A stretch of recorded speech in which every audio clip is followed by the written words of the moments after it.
Здравствуйте! В эфире программа «Энергетика Якутии. Отраслевые новости». С вами Татьяна Каракулова. И вот о чем расскажем сегодня в выпуске. Якутскэнерго ежегодно прирастает тысячами новых потребителей. Новая подстанция Марха повысит надежность крупного микрорайона. Там, где неэффективна другая техника, на помощь энергетикам приходят мегаходы.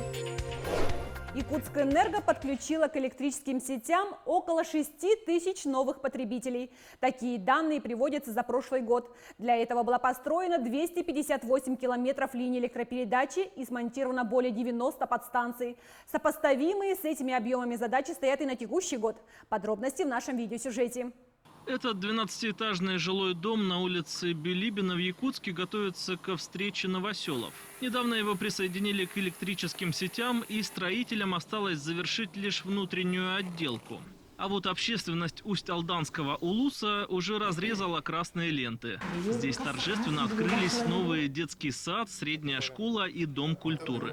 Все эти объекты входят в число тысяч новых подключенных к электричеству в прошлом году. За прошедший 2021 год к электрическим сетям компании было подключено 5948 новых объектов с совокупной максимальной мощностью более 100 мегаватт. Для этого было построено 258 километров линий электропередач, смонтировано более 90 новых трансформаторных подстанций мощностью более 55 мегавольт-ампер. Проведены работы по реконструкции объектов электросетевого хозяйства. Подключение каждого нового объекта требует наличия мощности и сетевой инфраструктуры. Порой ее приходится создавать, особенно для крупных объектов. Например, таких как Республиканский кардиоцентр или производственная база жилищно-коммунального хозяйства. Чтобы ее запитать, понадобилось построить трансформаторную подстанцию. Новые объекты подключаются практически ежедневно. За вот 2 неполных месяца введено в эксплуатацию здание общеобразовательного учреждения номер 1 напротив кинотеатра «Лена» по проспекту Ленина в городе Якутске, а также стрелковый тир в поселке Бердигестях Горного Улуса. Также большие планы у нас по электроснабжению объектов 8-х игр народов Якутии. Там у нас 3 объекта крупных. Чтобы присоединиться к электрическим сетям, новым потребителям нужно оформить заявку. Причем для этого не нужно никуда ходить. Достаточно внести все данные в личном кабинете на сайте Якутскэнерго. Сегодня это самый популярный способ общения с поставщиком электричества.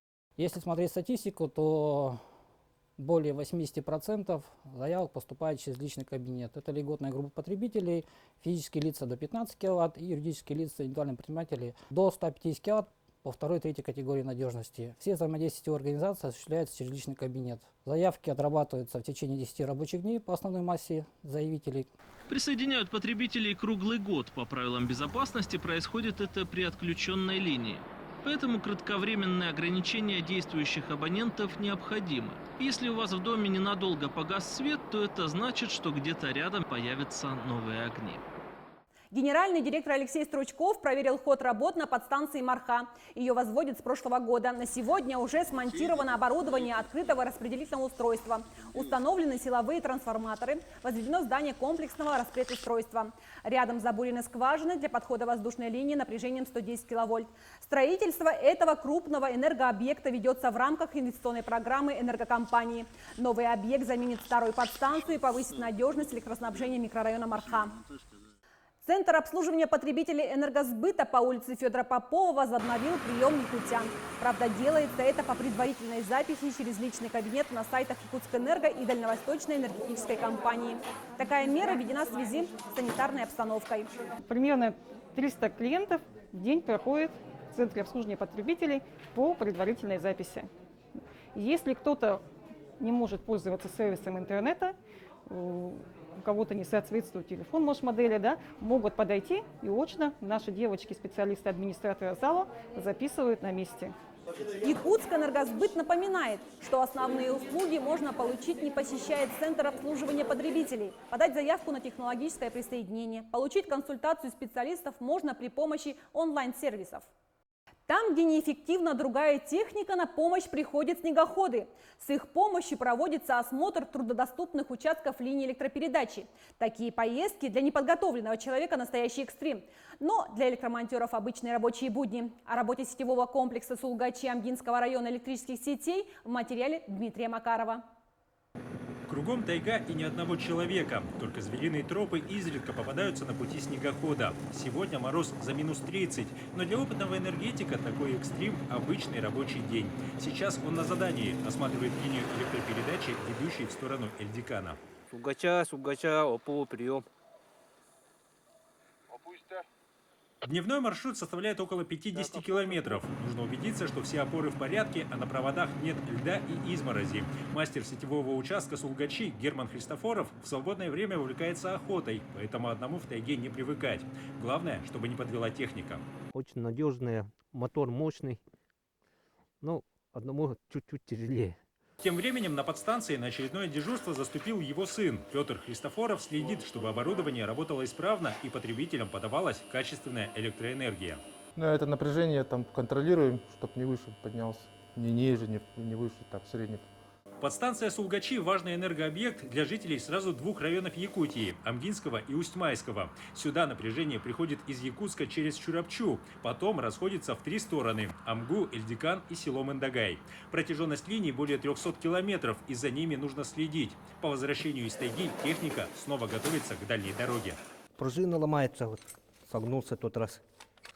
Они усиленные, трехпружинные, но все равно не выдерживает. В основном на пеньках сильно удирается.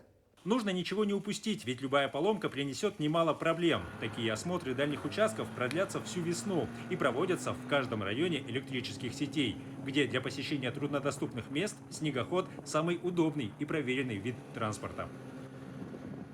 Начальник котлотурбинного цеха номер 2 Якутской ГРЭС Константин Чеботарев стал победителем Всероссийского конкурса «Инженер года-2021». Он стал лауреатом в номинации «Электроэнергетика» в направлении «Профессиональные инженеры». Жюри высоко оценило разработку и реализацию схемы объединения работы компрессорной подачи сжатого воздуха. Большая честь победить в конкурсе «Инженер года». Ну, хочу сказать, чтобы победить, главное перед собой ставить правильные цели и задачи. И тогда все получится.